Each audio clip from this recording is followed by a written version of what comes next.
In today's video, I'm going to teach you how to install the OpenRouter AI extension in VS Code and set up your API key. First, open Visual Studio Code. From the main window, head to the extensions view. This is where we'll add the tool you need. In the search bar, type OpenRouter AI.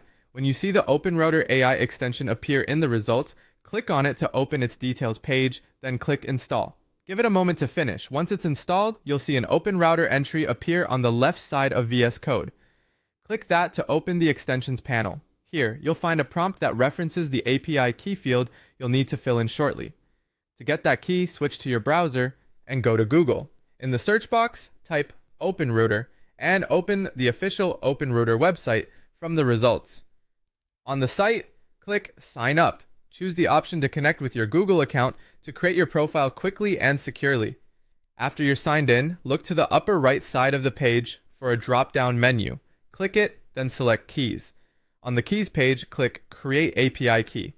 Give your key a clear name so you remember what it's for, then click Create. You'll see your new key appear. Copy it now and keep it confidential. Treat this key like a password and never share it publicly. Return to VS Code and the OpenRouter panel.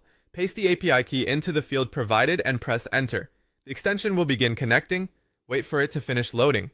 This may take a few moments depending on your connection.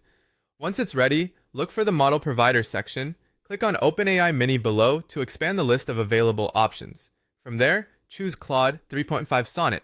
This sets your default model for future prompts and interactions inside VS Code.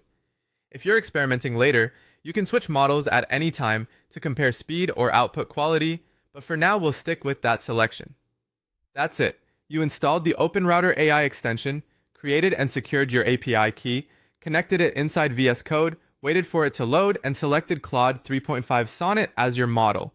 If anything doesn't appear as shown, make sure the extension is installed and that your key was pasted without extra spaces. You're now ready to start using OpenRouter-powered AI directly in your coding environment.